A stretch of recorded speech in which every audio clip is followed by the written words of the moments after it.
जी good evening. तो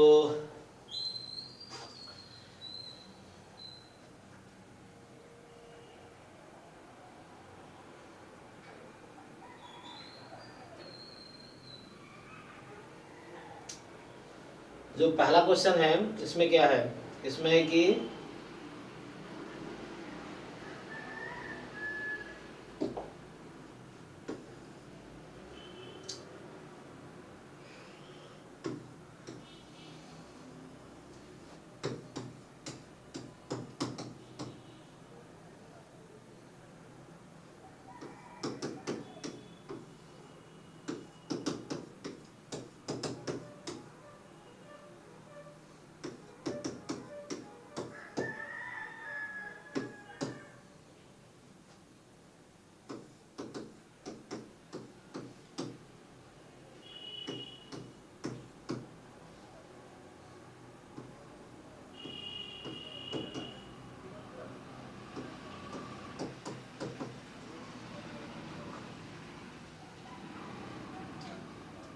तो क्या बोल रहा है, power of the most powerful test at level 0.10 है ना।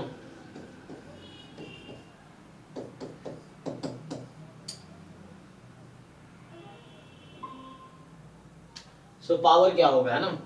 देखो सो एक्चुअली ये तो हालांकि गेट PYQ गेट 2020 का है। देखो ट्राई कर क्या है, शायद गेट का PYQ है ये। तो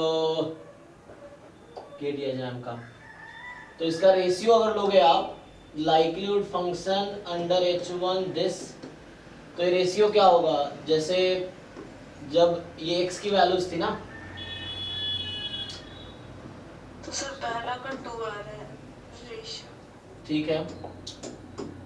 जैसे ये है आपका, चलो F0 अपॉन F1, यहाँ रेशियो लिख लेते हैं।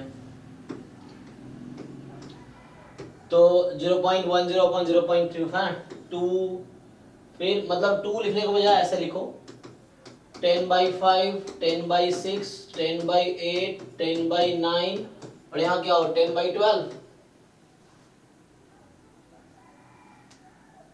ठीक है ना।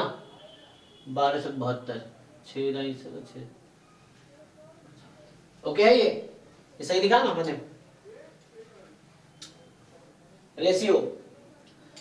और यहाँ x1 है, यहाँ x2 है, यहाँ x3 है, यहाँ x4 है, यहाँ x5 है, ठीक है इस तरीके से।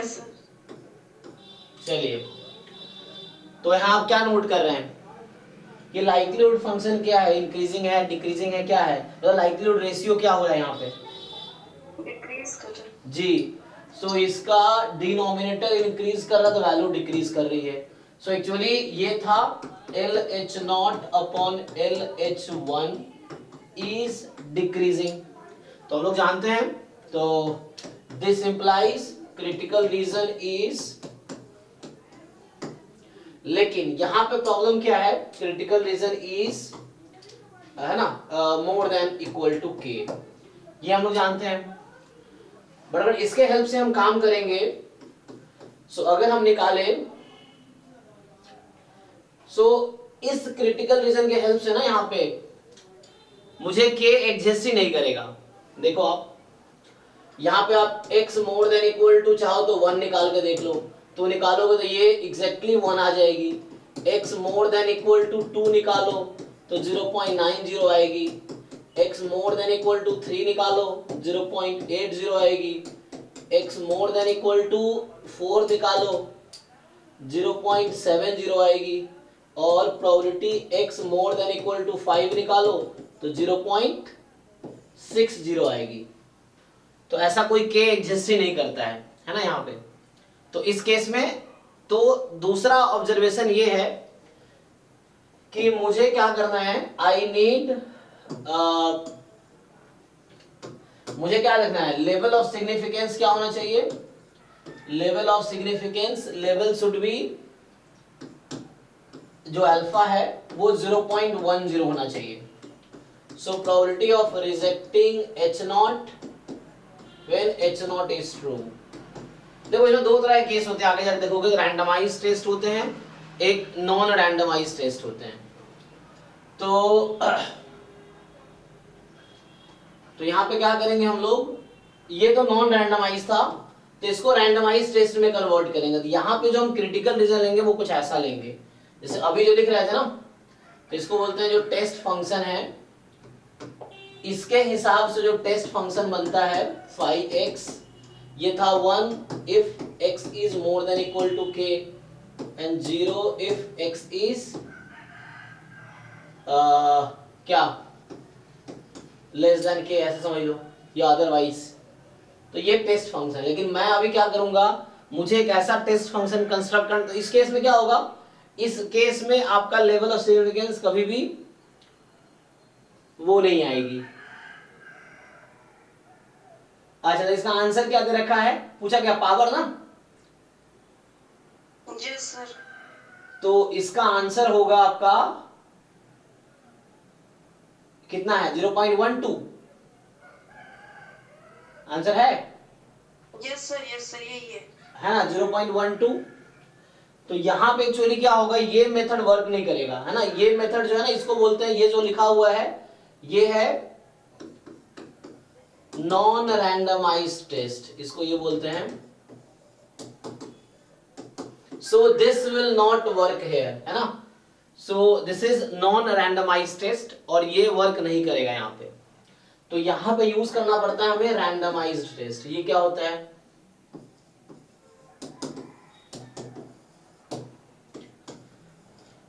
तो यहां पे जो होगा, जैसे आपने देखा कि k की वैल्यू आप 1 से लेके 5 तक कुछ भी लोगे ना, तो मिनिमम साइज जो आ रहा है वो 0.60 आ रहा है।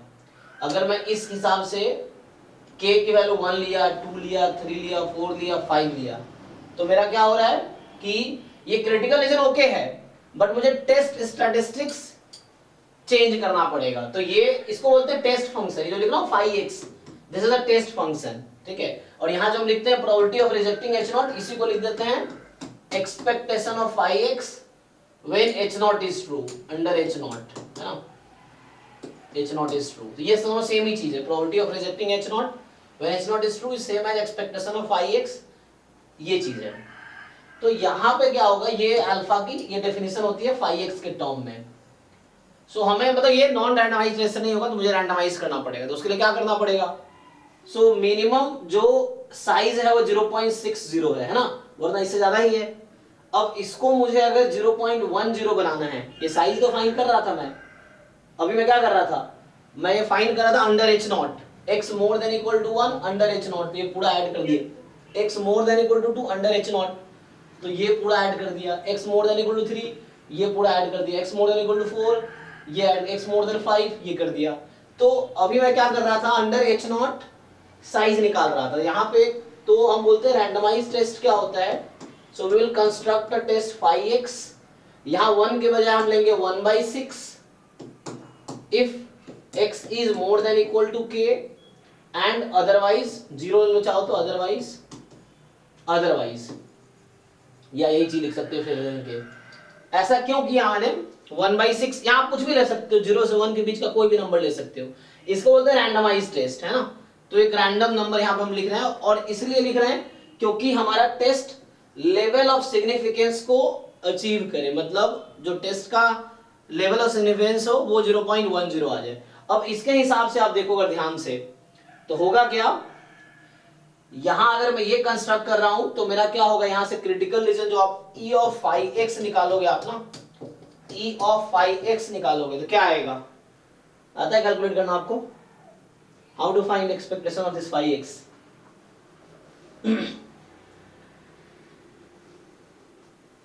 बोलिए।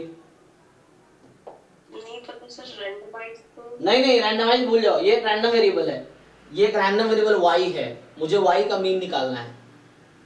कैसे निकालते हैं आप लोग, ये बर्नौली डिस्ट्रीब्यूशन टाइप का है, बर्नौली मत बोलो, 2 पॉइंट डिस्ट्रीब्यूशन है।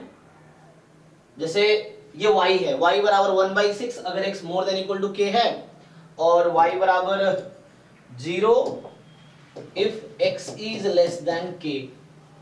तो एक्सपेक्टेशन कैसे निकालते हैं इसका हम लोग, इंटीग्रेशन इंफिनिटी। नहीं, इंटीग्रेशन थोड़ी करेंगे। अगर मैं आपको कहीं ऐसा लिख के देता हूँ y बराबर 1 है या 2 है, 1 है जब x more than equal to k है, 2 है x less than equal to k है, तो x, और ये डिस्क्रीट है एक्चुअली, y क्या है यहाँ पे, y is discrete random variable या कॉन्टिन्यूअस, y के सपोर्ट में क्या है, सर वाई तो डिस्क्रीट होगा। हाँ तो डिस्क्रीट होगा, तो डिस्क्रीट का मीन आप लोग कैसे निकालते हैं, समेशन x इनटू। हाँ यही करेंगे ना, अगर y डिस्क्रीट है, y के सपोर्ट में ये वैल्यू, तो मीन का फॉर्मूला यही होता है, समेशन xi pi या समेशन yi pi, यही तो हो गया। इसी को फर्दर वो करेंगे तो 1 तो 1 ही हो गया। सो y बराबर 1 कब है, जब x more than equal to k है, और y2 कब है, जब x लेस देन k है, इक्वलिटी हटा दो यहाँ से, तो ये हमारे पास है, तो ये हो गया है ना, ये आ गया। तो सेम यहाँ लगाओ, अब बताओ मुझे क्या आएगा mean, e of phi X क्या आएगा, यहाँ तो 0 हो जाएगा, तो 1/6 इंटू, मैं लिखूंगा फाई एक्स बराबर 1/6, और फाई एक्स 1/6 कब होगी, तो जब x more than equal to k है। अब आपको ये देखना है कि इसकी वैल्यू, ये साइज निकाला है मैंने, इसी को साइज बोलते हैं फाई के टर्म में, तो ये 0.1 आ जाए अंडर h नॉट, तो expectation of phi X under h not when x have distribution f not, तो ये 0.1 कब होगी, k की वैल्यू क्या रखना पड़ेगा मुझे, यहां मैंने फाइंड किया ना, तो मिनिमम वैल्यू ये आई थी ना, मिनिमम, सर 0.60। हाँ 0.60 को 6 से डिवाइड करेंगे क्या 0.1 आ जाएगी, तो कहने का मेरा मतलब ये है, अब क्रिटिकल रीजन आपका आ गया, सो नाउ, सो ये जो है क्रिटिकल रीजन अब ये है आपके पास फाई एक्स जो है, तो टेस्ट स्टैटिस्टिक्स बोलते हैं इसको, इज टेस्ट फंक्शन बोलते हैं, in fact test function is phi X is 1/6 if x is more than equal to 5 and 0 otherwise। ऐसा क्यों बनाया हूं टेस्ट फंक्शन में, क्योंकि फाई एक्स 1/6 है। अब आप expectation of phi X simply निकालिए, यही वहां पे कर रहा था मैं, expectation of phi X under h not, ये निकालेंगे तो आ जाएगा 1/6 into probability x more than equal to 5, जो कि था 0.60, तो 0.60 और ये आ जाएगा 0.10, तो मतलब ये टेस्ट फंक्शन है जिसका लेवल ऑफ सिग्निफिकेंस 0.10 है। इस टाइप का टेस्ट फंक्शन का लेवल ऑफ सिग्निफिकेंस कभी भी 0.10 आएगा ही नहीं, मिनिमम 0.60 रहेगा, तो इसको बोलते हैं रैंडमाइज्ड टेस्ट। तो यहां से हमने ये कंस्ट्रक्ट किया। अब आपको क्या चाहिए, तो आपके पास अभी आ गया टेस्ट, अब पावर निकाल लेते हैं, तो पावर जो होगा उसी तरीके से आ जाएगा, पावर ऑफ टेस्ट, तो ये होगा expectation of phi X when h1 is true, जैसे आप लिखते हैं ना probability of rejecting h not when h not is true, तो सेम यहाँ पे होता है साइज में कि expectation of phi X when h not is true, same चीज यहाँ पे पावर क्या होता है, probability of rejecting h not when h1 is true. तो अगर हम टेस्ट फंक्शन लिख रहे हैं तो एक्सपेक्टेशन लगाएंगे, डायरेक्ट क्रिटिकल रीजन लिखते हैं तो डायरेक्ट क्रिटिकल रीजन तब लिखते हैं जब वो नॉन रैंडमाइज्ड टेस्ट होता है, तो यहाँ पे आ जाएगा expectation of phi X when f1 is true, तो यहाँ फिर से आप एक्सपेक्टेशन निकालिए इसका, लेकिन अंडर h1, तो मतलब ये हो जाएगा 1/6 into probability x more than equal to 5, कहां पे, व्हेन f1 अंडर f1, तो 1/6 अंडर f1, बताइए x more than equal to 5 कितना होगा, अंडर f1 0.72, तो ये कितना आ गया,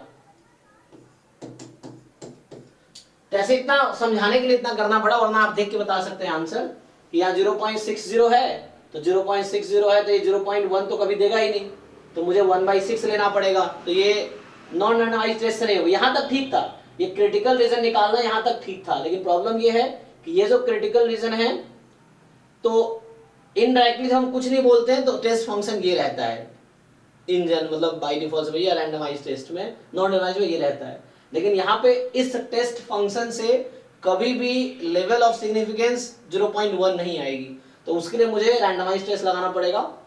एंड देन हालांकि ये गेट में आया हुआ क्वेश्चन, जैम में इस तरह कोई क्वेश्चन नहीं आया है, गेट में ही आया है, तो ये गेट का क्वेश्चन है, तो ये एग्जाम में हो सकता है ना भी आए। तो गेट 2020 का है ना ये, 2020 गेट एसटी का है। सर जैम में रैंडमाइज्ड टेस्ट पढ़ना था क्या? नहीं नहीं, ये एग्जाम में सिलेबस में है नहीं, क्योंकि ये गेट का क्वेश्चन इसमें करा देता हूँ, रैंडमाइज नोड में है नहीं एग्जाम में।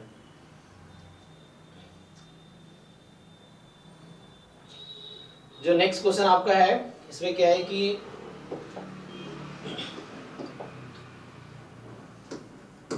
x1 x2 x5 जो है ना, x1 x2 x5 ये IID है विथ MGF। अच्छा, इसका MGF दे रखा है, MGF है आपके पास 1/1 + 2t, तो 1 + 2t,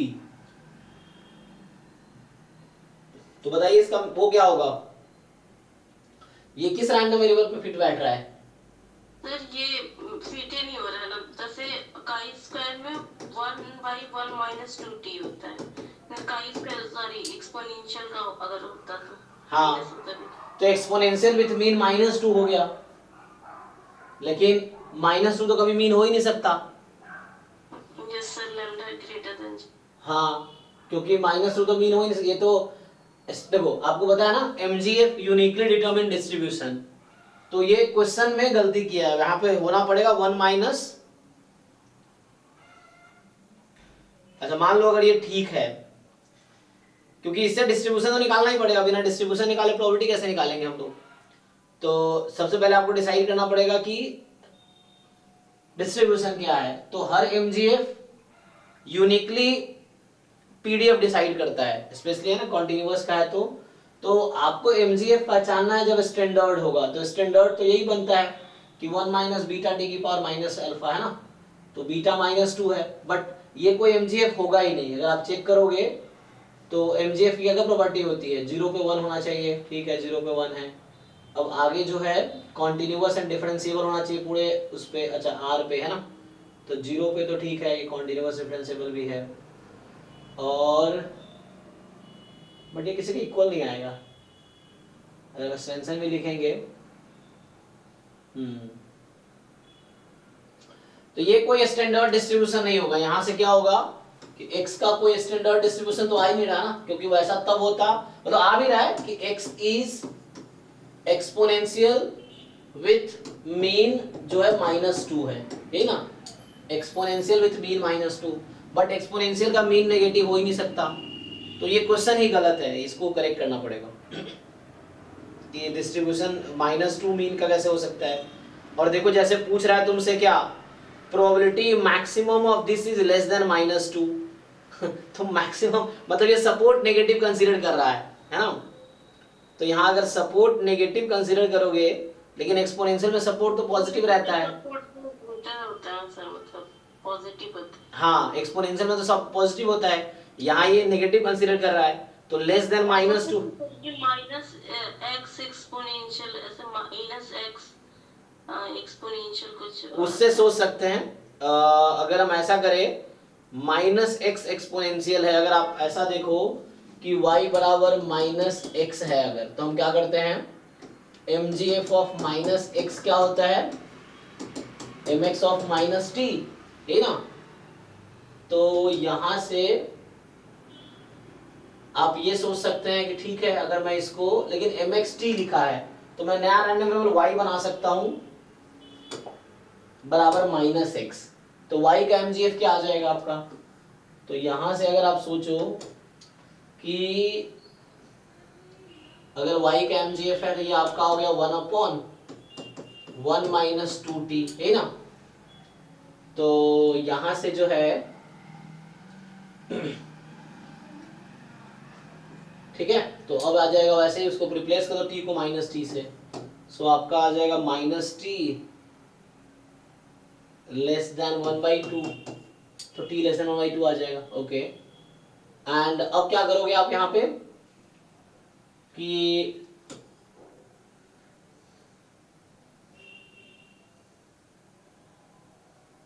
ठीक है ना, तो यहां से मतलब ये हो गया कि आपका जो -x है वो एक्सपोनेंशियल 2 हो जाएगा, तो ये किया जा सकता है, क्योंकि एक तो डायरेक्टली नहीं होगा, तो इसको हम ऐसा कर सकते हैं माइनस एक्स अगर आप चाहो तो अब क्या यहाँ से आ गया कि y का डिस्ट्रीब्यूशन जो है एक्सपोनेंशियल 2 है, मतलब माइनस एक्स का डिस्ट्रीब्यूशन जो है एक्सपोनेंशियल 2 है ना।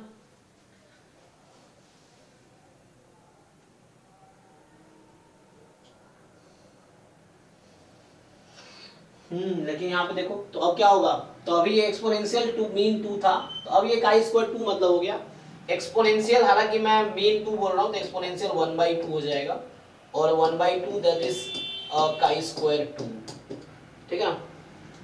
तो ये काई स्क्वायर 2 हो गया, ठीक है। तो इससे करो, क्या हो रहा है, इससे आंसर नहीं आ रहा, तो इससे आ जाएगा, आना चाहिए। तो यहाँ से अगर आप सॉल्व करोगे कि हम माइनस एक्स का डिस्ट्रीब्यूशन ले लेते हैं,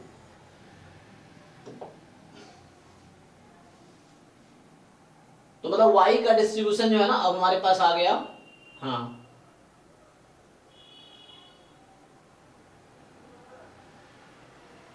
नो प्रॉब्लम, ठीक है ना। तो यहाँ y जो है एक्सपोनेंशियल है, तो आपका x माइनस वाई है, ऐसे समझो।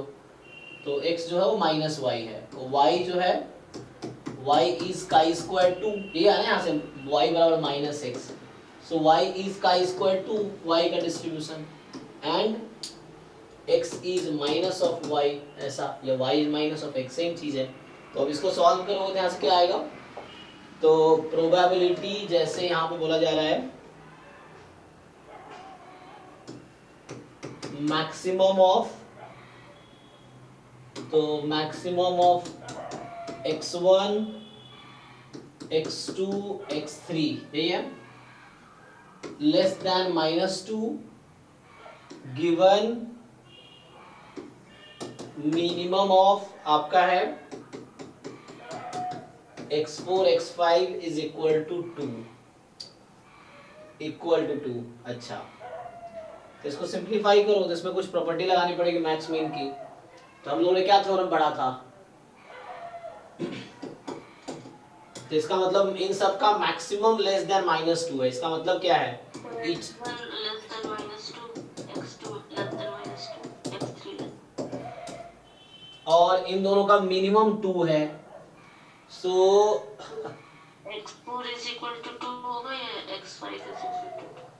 और सर सारा इंडिपेंडेंट है तो फिर वो लेने का कोई मतलब नहीं। अच्छा, तो चूंकि IID रैंडम वेरिएबल है तो आपको गिवन है क्या, उससे क्या मतलब है, ठीक है, तो उसको हटा दो, तो यहाँ से क्या आएगा, मतलब इसको एक नया नाम दे सकते, कंडीशनल निकालते, बट कंडीशनल ये तो ये और ये इंडिपेंडेंट है, तो यहाँ से आप ऐसा कर सकते हैं, प्रोबेबिलिटी x1 लेस देन -2 इसकी पावर 3, क्योंकि ये इंडिपेंडेंट है, तो यहाँ से आ गया आपके पास CDF ऑफ लेस देन ही था ना, तो CDF एट -2 और इस पूरे की पावर 3, तो CDF तो आपका ये आता है 1 माइनस, अच्छा x का CDF तो है नहीं ना, एक काम करो x का CDF तो है नहीं, x का डिस्ट्रीब्यूशन माइनस x का है, तो आप माइनस से मल्टीप्लाई करोगे तो -x1 मोर देन 2 हो जाएगा, ठीक है ना ये, और यहाँ से ये y है, y मोर देन 2 इस पूरे की पावर 3 हो गई, तो यहाँ से आपके पास आ जाएगा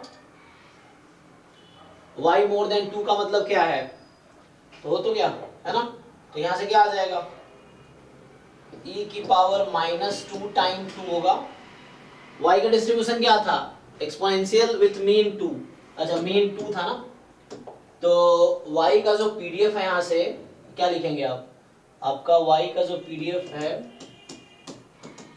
1/2 e की पावर y/2, तो probability capital Y more than y, ये कितना होगा 1 माइनस e की पावर -y/2, यही है ना, ये है, नहीं मोर देन है तो लेस देन ही होता है सर, मोर देन है तो हाँ हट जाएगा ना, लेस देन में वो आएगा, मोर देन में डायरेक्टली आ जाएगा, मोर देन में ये आएगा, तो हो गया यहाँ से, तो यहाँ से मोर देन है तो आ जाएगा e की पावर -2/2 इसकी पावर 3, तो यहाँ से आ गया e की पावर -3, देख लो कैलकुलेशन, तो ये का स्क्वायर 2 था ना, एक्सपोनेंशियल 2 1 माइनस बीटा t है ना, तो ये आगे तुम्हारा क्या पूछ रहा है, देख लो बात हो गया। तो ये क्या आपका अल्फा था, सो अल्फा वॉज ई की पावर -3, तो ई की पावर 3 अल्फा 1 हो जाएगा। ई की पावर 6 अल्फा चाहिए, तो ये तो ई की पावर 3 आ जाएगी। देखो ये आंसर होना चाहिए। यस सर यही है। ठीक है, यहां बस ट्रिक ये था कि डायरेक्टली एक्स फॉलो नहीं कर रहा है ना एक्सपोनेंशियल को, तो -x का mgf निकालने के बाद पता चला कि -x जो है वो एक्सपोनेंशियल विथ मीन 2 है, मतलब एक्सपोनेंशियल 1/2 है या chi² 2 है। -x is chi² 2 actually.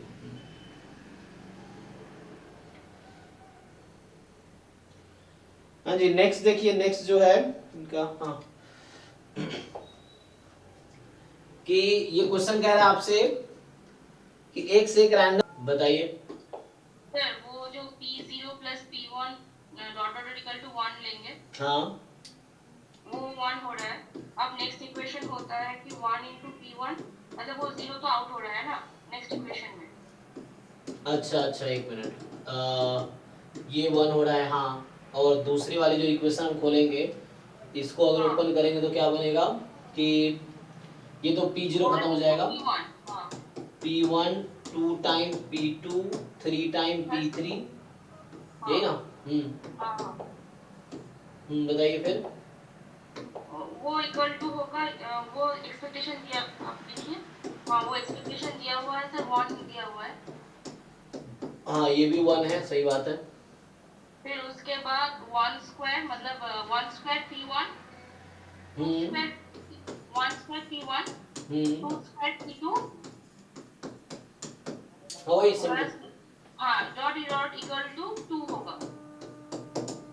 Yes, फिर उसके बाद 1 क्यूब,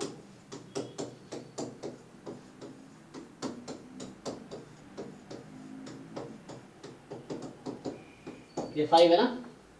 हाँ, हाँ। मेन तो यही है, इसी को सॉल्व करना मेन चैलेंज है। हाँ बताइए, ये तो गिवन। अब सर स्मॉलेस्ट पॉसिबल वैल्यू बोल रहा है ना, तो हम्म अब सर इसको मतलब P1 P2 इसको सर अल्फा ले लेते हैं, फिर वो हो जाएगा 1 माइनस अल्फा। ओके, फिर इसको हम लेंगे 1 माइनस अल्फा होगा, तो P not equal to 1 minus alpha हो रहा है।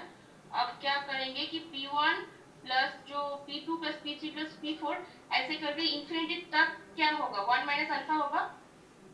ओके, हाँ फिर उसके बाद उसके बाद और एक इक्वेशन आएगा जो होगा P2 plus P plus P3, 2P3 हाँ ऐसे हाँ हाँ करके आएगा। हाँ उसको फिर और एक टर्म में ब्रेक करेंगे।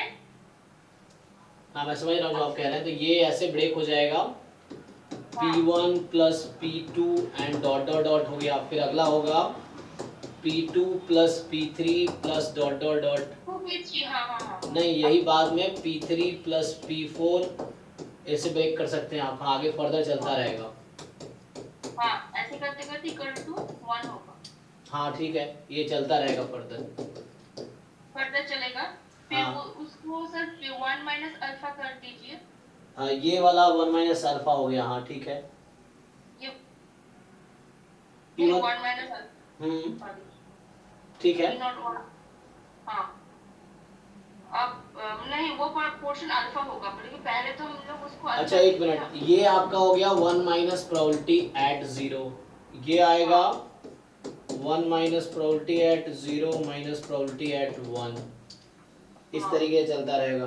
फिर हाँ ये आएगा 1 minus probability at 0, probability at 1, probability at 2, इस तरीके से फर्दर चलता रहेगा। हाँ ऐसे करते करते सर वो इंफिनिटी तक चलेगा, मतलब वो इसको सर इक्वेशन सर मतलब वहां से सर डिराइव कर पाएंगे सर। अच्छा, तो यहाँ से अगर हम देखेंगे, सो 1 माइनस, एक टाइम पे वो 0 हो गया, और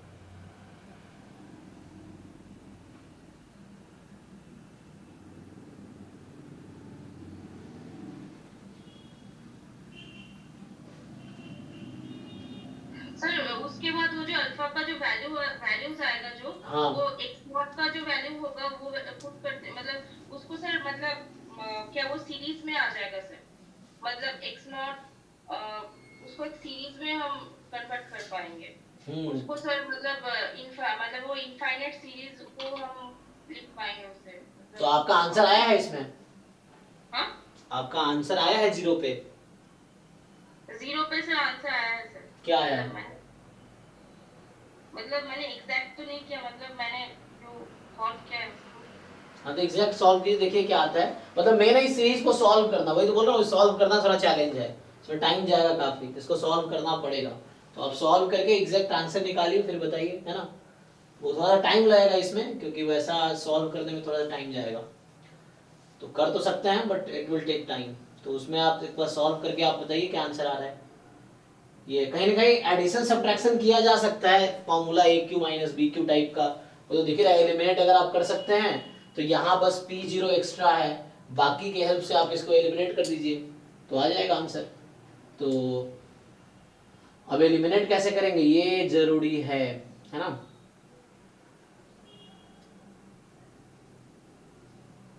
यही था यहाँ पे, मतलब यही इक्वेशन हमारे पास है ना, ये 3 इक्वेशन ये है, और फोर्थ वाला चलो पीएमएफ का डेफिनेशन ही होता है, तो बता रहे थे फोर्थ वाला क्या है, पीएमएफ का डेफिनेशन है।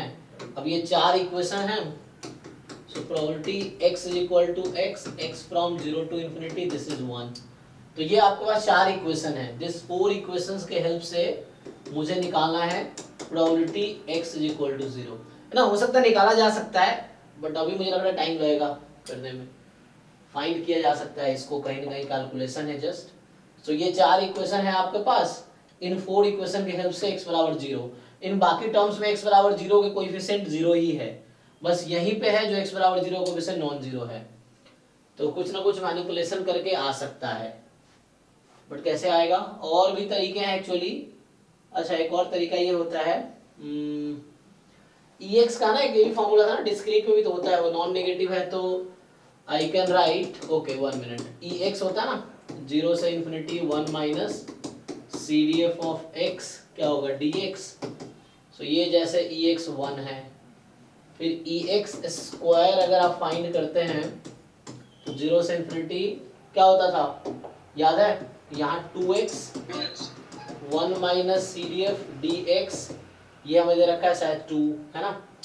और ex क्यूब जो है ये आपका 0 से इंफिनिटी कितना है 3x square 1 minus CDF of x dx, ये आपको 5 दे रखा है, ये चीज है। पर ये क्या इनफाइनाइट सीरीज है, ये तो पता नहीं, मतलब ये सिर्फ नॉन नेगेटिव इंटीजर्स बोल रहा है। हाँ तो ये पता नहीं ना कि हाँ फाइनाइट है या इनफाइनाइट है, इनफाइनाइट मान के चलो आप। उसमें ही सर प्रॉब्लम है सर, फाइनाइट होता है तो आंसर इजीली आ जाएगा, क्योंकि इस टाइप के क्वेश्चंस पहले भी आ चुके हैं, वो सब फाइनाइट में थे। अब हालांकि इनफाइनाइट होगा तो फिर इसको मतलब 1 टू इंफिनिटी कैसे कर सकते हैं मतलब। नहीं कुछ पॉइंट बाद ये ऐसा हो जाएगा, ये वैसा होगा, कुछ पॉइंट बाद वेनिस हो जाएगा। तो यहाँ मान लीजिए कोई नंबर यहाँ पे लेट से m है, जहाँ पे जाके स्टॉप हो गया, ऐसा समझिए, तो इस तरह से है।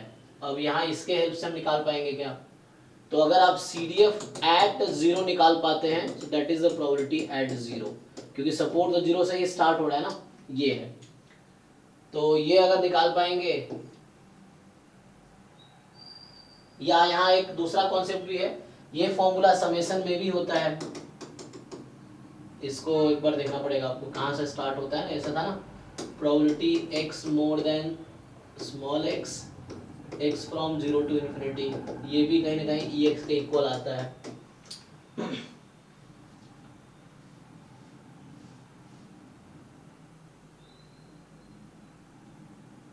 ठीक है ना, तो ये भी आ जाएगा।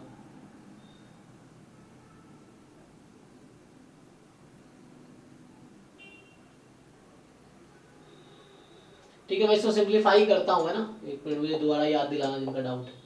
सो क्योंकि इसमें ना कैलकुलेशन हो सकता है कोई शॉर्ट ट्रिक हो, बट अभी मुझे याद नहीं आ रहा, वैसा कुछ हो सकता है। अगला क्वेश्चन देखते हैं, ठीक है ना। तो इसको अभी बताना मुझे दोबारा भेजना, इसको ट्राई करता हूँ।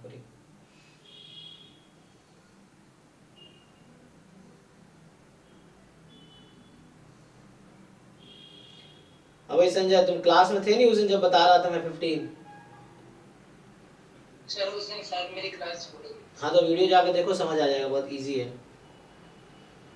उसमें। सर हिंट पे दे दीजिए हाँ सभी। जिस ईयर का है, अरे हिंट क्या, वो वीडियो देखो समझ आ जाएगा, इजी है काफ़ी।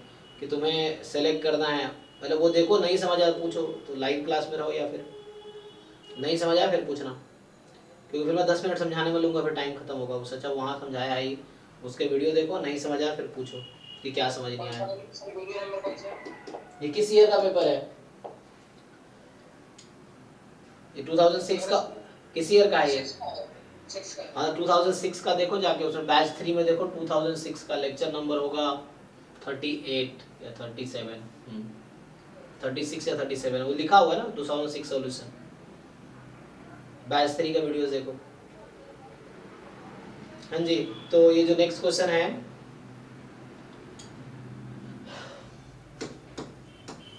कि सर इस क्वेश्चन में यही डाउट है कि क्रिटिकल पॉइंट 10 आया और उस पर मैक्सिमम वैल्यू आई, बट यहाँ पे 2 पे वैल्यू 0 आ रही है और 0 पे 0.766 ऐसे समथिंग आ रही है। तो बुक में दिया है कि ग्लोबल मिनिमा 0 पे होगा, 2 पे नहीं होगा, तो वो समझ नहीं आ रहा। चलो चेक करते हैं। ठीक है, तो एक क्लोज इंटरवल दे रखा है आपको, फंक्शन है और क्लोज इंटरवल है। बोल रहा है x not y not with the point of global minima and global maxima. तो x नॉट पे मिनिमा है, y नॉट पे मैक्सिमा है। तो पूछ रहा है global minima plus global maxima का सम बताओ। तो आपके लिए यहाँ पर ट्रिक क्या था कि पहले f डैश x निकालो। तो f डैश x निकालोगे 3 टाइम 2/3 x माइनस 2 की पावर -1/3 2/3 -1 और माइनस में 1, तो ये कैंसिल हो गया। आप इसको ठीक से देखोगे तो this is 2 upon x minus 2 minus 1, यही है ना। अब बताइए ये फंक्शन, रेस टू 1/3 है ना सर? हाँ रेस टू 1/3 है ना, x माइनस 2। अच्छा, तो यहाँ पे जैसे हाँ 1/3, इसकी पावर 1/3 है। सो मतलब क्यूब रूट है इसका, इसकी पावर 1/3 है। तो मैं ये पूछ रहा हूँ यहाँ पे कि ये f डैश x किस पॉइंट पे डिफाइंड नहीं है। 2 पे। तो इसका मतलब ये हो गया कि f dash 2 does not exist, और इसका मतलब है कि x बराबर 2 इज अ क्रिटिकल पॉइंट। या यहां से ये बोलना चाहता हूं मैं कि f is not differentiable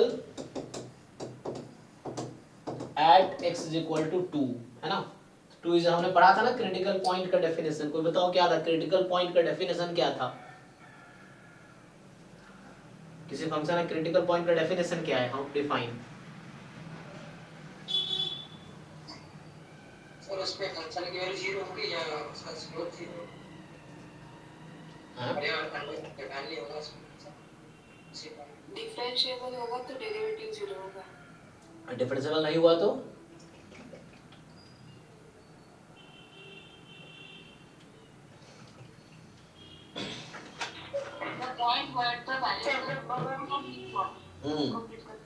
sir जब अगर फंक्शन डिफरेंशिएबल ना हो या फिर s इक्वल टू 0 है, हाँ, तो जिस पॉइंट पे फंक्शन डिफरेंशिएबल नहीं है वो पॉइंट भी क्रिटिकल पॉइंट है उस फंक्शन का। तो क्रिटिकल पॉइंट का जो डेफिनेशन वो ये है कि a point where function is either not differentiable और if it is differentiable then derivative is 0। तो मतलब ऐसे पॉइंट या तो फंक्शन डिफरेंशिएबल ही ना हो, या डिफरेंशिएबल है तो डेरिवेटिव 0 हो। तो वैसा पॉइंट जहां फंक्शन डिफरेंशिएबल नहीं है वो भी क्रिटिकल पॉइंट है, और वैसा पॉइंट जहां डिफरेंशिएबल है और जिस पे डेरिवेटिव 0 है तो वो क्रिटिकल पॉइंट है। तो यहाँ पे क्या हो रहा है कि x बराबर 2 एक ऐसा पॉइंट है जहां पे फंक्शन डिफरेंशिएबल ही नहीं है। क्यों?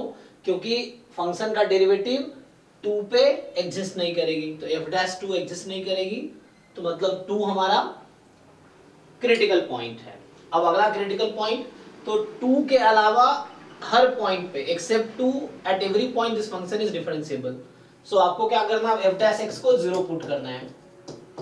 तो इसको 0 पुट करेंगे तो यहां से आ जाएगा 2 अपॉन x माइनस टू की power on this is 0 and यहाँ से आप सिंप्लीफाई कर लीजिए तो x माइनस टू है ना, क्रॉस मल्टीप्लाई करेंगे 2 आ जाएगा, तो यहाँ से x की वैल्यू आपकी 10 आ गई है ना। तो अब आपके पास क्या है, तो ये एक्चुअली एब्सोल्यूट मैक्सिमा, मतलब एब्सोल्यूट मैक्सिमा या ग्लोबल मैक्सिमा सेम वर्ड है। तो ये क्योंकि मुझे क्लोज इंटरवल जब भी दिया होता है तो हमें कोई टेस्ट लगाने की जरूरत नहीं है, मतलब हमें कोई first derivative test, second derivative test लगाने की कोई जरूरत नहीं है। हम क्या करते हैं कि जो मेरे पास एंड पॉइंट है 0 और 20 और इसके बीच का जो क्रिटिकल पॉइंट है 2 और 10, तो इन चारों पे 1 बाय 1 फंक्शन की वैल्यू हम फाइंड करेंगे।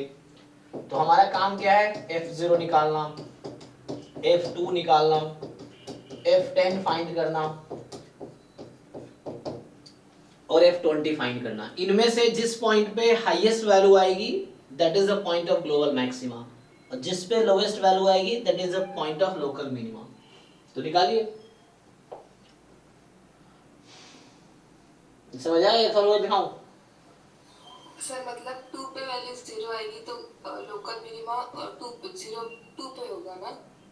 अच्छा, जिस 0 पे 6.76। एक मिनट रुको, 0 पे रखेंगे तो आएगा 3 टाइम -2 की पावर 2/3 माइनस ऑफ -2, तो ये आ जाएगी -2 का स्क्वायर, मतलब तो ये 3 इंटू 4 की पावर 1/3, तो यहाँ आप कैलकुलेटर यूज कर सकते हैं। 3 इंटू 4 की पावर 1/3 प्लस 2, कैलकुलेटर यूज कर लीजिए। ये तो पॉजिटिव आ रहा है ना। और 10 पे आएगा 10 माइनस 2 8, तो 3 टाइम 8 की पावर तो 2 पर 4 आ जाएगा, और मतलब 10 माइनस 2 8, 8 2 की पावर क्यूब है, 3 कट गया, 2 स्क्वायर 4 माइनस 10 माइनस 2 8, तो ये 4 आ जाएगा। 20 पे 3 टाइम 20 माइनस 2 मतलब 18, 18 की पावर 2/3, तो 18 का स्क्वायर कितना होता है 324, इस पूरे की पावर 1/3, 2/3 है ना, तो 2 मतलब स्क्वायर अपॉन 3 मतलब क्यूब रूट। तो ये हो गया, कैलकुलेटर से इसको कैलकुलेट कीजिए, -18 आ जाएगा। अब निकालिए किसकी वैल्यू हाईएस्ट है, that is the point of maxima, and किस पे लोएस्ट है, that is the minima. Last में 2.6048 डालिए। 2 ओके, ये 4 आ गया 0, ये कितना आया 6.7। 6.7 अप्रोक्स। तो पॉइंट ऑफ मिनिमा कौन सा है, दिस, पॉइंट ऑफ मैक्सिमा कौन है, दिस, ठीक तो है। देखिए नहीं सर, वो बुक में 0 पे दिया था इसलिए। 0 पे क्या दिया था, मैक्सिमा या मिनिमा? मिनिमा। तो 0 पे नेगेटिव तो नहीं आएगा, देख लीजिएगा, मैंने कोई गलती तो नहीं किया ना। तो अगर हम 0 पुट करेंगे तो फंक्शन सही लिखा हुआ है ना, तो वो गलत लिखा होगा फिर वहां पे। सो वैल्यू तो यही लिखी है लेकिन बाद में ग्लोबल मिनिमा एट 0 लिखा है। हाँ, तो वो गलत लिख दिया है फिर। अच्छा, वो लिखने की कोशिश ये करो ग्लोबल मिनिमम वैल्यू 0 है, ये लिखना चाह रहा होगा, तो इसलिए मिनिमा एट 0 लिख दिया होगा। सो 0 is the global minimum value of the function and 2 is the point of global minima. तो मतलब यहाँ पे ये समझो जो क्वेश्चन का था कि x0 पॉइंट ऑफ मिनिमा है that is 2, y0 point of maxima है दैट इज 0, ठीक है। देख लीजिए, सॉरी मैक्सिमा कहाँ था, 0 पे था ना, और यहाँ पे यही है ना 0 पे, 6.7 हाईएस्ट तो वहीं पे आ रहा है। तो 0 is the point of global maxima, 2 is the point of global minima, और f2 जो है मतलब fx0 जो है आपका, सो fx0 is 0 and fy0 is 6.7 approx. तो इन दोनों क्वेश्चन यही था कि इसका सम क्या होगा, तो इसका सम 6.7 हो जाएगा, ठीक है। सर बट मुझे क्वेश्चन थे सर, ये ग्लोबल मैक्सिमा मिनिमा क्या होता है, तो मैंने देखा है डेफिनेशन बट मुझे समझ नहीं आ रहा। हाँ, क्लास 12th में, क्लास 12th आपने पढ़ा होगा, उसमें जाके मैक्सिमा मिनिमा टॉपिक पढ़िए। सर नहीं सर, मुझे कॉन्सेप्ट है ग्रेटर देन इक्वल टू और लेस देन इक्वल टू, उसका तो समझ नहीं आ रहा। वो डेफिनेशन है, तो वही तो बोल रहा हूँ, नहीं तो आप हमारा मैक्सिमम मिनिमम वाला जाके वीडियो देखिए, बैच 2 का या बैच 1 का, किसी एक में बैच 1 या बैच 2 का प्लेलिस्ट खोलिए, डिस्क्रिप्शन में लिंक है, उसमें जहाँ हमने मैक्सिमम मिनिमम स्टार्ट किया होगा या जहाँ पे ग्लोबल पढ़ाया होगा वहाँ जाके देखिए। क्योंकि सबसे पहले आपको जानने की जरूरत डेफिनेशन क्या है ना। ग्लोबल मतलब पूरे डोमेन पे। हाँ जो वो आर पे तो बोल रहा है, लेकिन उसके बाद ये मेथड है फाइंड करने का, निकालने का बताया तो हमने, डेरिवेटिव ने चेक करना है क्रिटिकल पॉइंट क्या है, एंड पॉइंट क्या है, मतलब आपको क्या जानना है। आपने x इक्वल टू 10 लिया है, फिर उसके बाद 0 to 10 20 ऐसे कैसा? हाँ तो बता तो रहा हूँ, 0 और 20 एंड पॉइंट है, 2 0 और 20 एंड पॉइंट है, 2 एंड 10 आर क्रिटिकल पॉइंट। अच्छा तो ग्लोबल मैक्सिमा ग्लोबल मिनिमा में क्या करते हैं, and point and critical point consider करते हैं, फिर उस पर देखते हैं हाईएस्ट कहाँ है, लोएस्ट कहाँ है। तो जहां भी आपको कॉन्सेप्ट दिक्कत हो बुक खोलो, पढ़ो एक बार ठीक से, डेफिनेशन समझो, क्वेश्चन समझो, नहीं तो फिर प्लेलिस्ट खोलो, उसके सिलेबस वाली वीडियोस देखो, वहां पे देखो आपको समझाया होगा मैंने, वो है जब सिलेबस पढ़ा रहे थे। जहाँ ग्लोबल होगा वो ऑलवेज क्लोज इंटरवल होगा, जहाँ ग्लोबल पूछेगा। जी जी जी, ग्लोबल पूछेगा, दे रखा नहीं भी दे रखा, ग्लोबल का मतलब पूरे डोमेन पे, तो यहाँ डोमेन रेस्ट्रिक्टेड है, ये इसका डोमेन फिक्स कर रखा है, ये फंक्शन है और ये इसका डोमेन है। तो जो मैक्सिमा हमने निकाला वो इस इंटरवल पे निकाले हैं, क्योंकि ये इसका डोमेन है। कुछ नहीं लिखा है तो पूरे आर पे हो सकता है, तो यहाँ डोमेन फिक्स है कि इस फंक्शन का डोमेन ये है, तो इस डोमेन पे हाईएस्ट वैल्यू क्या आएगी, वो ग्लोबल मैक्सिमा है, इस डोमेन पे लोएस्ट वैल्यू क्या आएगी, वो ग्लोबल मिनिमा है। तो यहाँ डोमेन फिक्स है, डोमेन नहीं होता तो पूरा आर, पूरे डोमेन हम डोमेन निकालते, मतलब डोमेन पे देखते पूरे डोमेन पे क्या है, तो highest value over given domain या डोमेन पे ये आ जाएगा। सो नेक्स्ट जो क्वेश्चन है, तो इसमें क्या पूछा है आपसे,